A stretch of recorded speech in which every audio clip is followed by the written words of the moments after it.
What is up, YouTube? It is Docky, and I am back at it again with another Forspoken video for you all today. And this one is going to be a quick review of the game. I've been meaning to get to this one for a while, but I haven't got around to it. So this will be a quick one, just summarizing Forspoken in one tiny, tidy review. So after putting about 70 hours into the game, let's talk about Forspoken. Now, Forspoken summed up in a one sentence is gamer's first RPG. And Forspoken is an RPG, but in the lightest of senses. The game pretty much only gives you 3 types of loot to farm for. Upgrading that loot is pretty much meh and is pointless at times, especially considering I played through the entire game with just the pre-order bonus with no real reason to level up or collect any new pieces of loot. The way that you even enhance and enchant your abilities is pretty basic and simple, and though the open world is actually surprisingly open, it seems like the game just did it so it could litter itself with things for you to do to distract you from the main story. Now, Forspoken being a RPG light isn't actually a terrible thing at all, but it doesn't do much to favor the game justifying its AAA price point. And though I do feel like you can get your money's worth in terms of the amount of time that you'll put into this game, especially to even 100% it, with the open world exploration, the 16, 17-ish hour campaign, the flashy traversal and combat, the many open world side quests and detours that you can pick up from the citizens of Sepal, Forspoken just kind of lacks that modern gamer's challenge, which is honestly this game's biggest downfall. This game isn't challenging at all. I've died probably twice throughout my entire playthrough, and one of those times was because I accidentally jumped off a bridge into the abyss.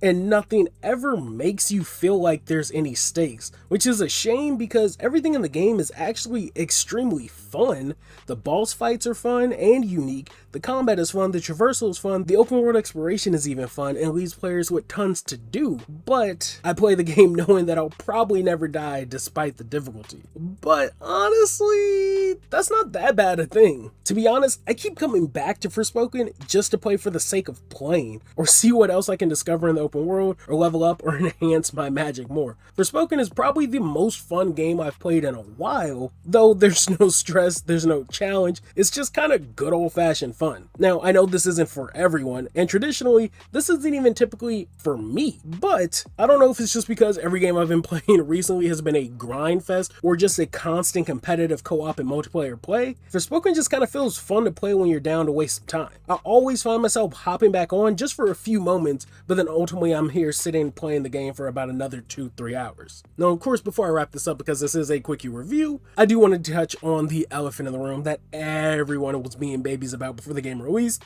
and that's the dialogue. And I'm going to keep this quick. If you like this... Black? That's interesting.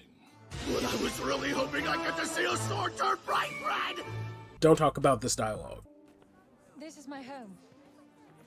You live in a bar? Above. I like you more and more. If you like this... You almost blew up the entire design studio! Will you please open your ears and listen to me for once? Hatsume! Hey, when did you get here?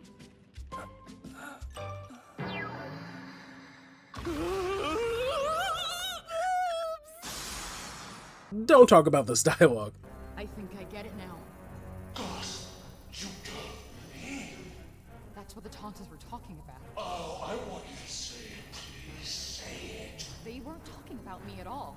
Say it. Say it. It's you. You're the demon. This game is written like a cliched Japanese anime made for Western audiences. And if this game was an anime with the same dialogue, you'd see people cosplaying as Frey for the next anime convention. It's almost like this game was made, directed, and written overseas in Japan.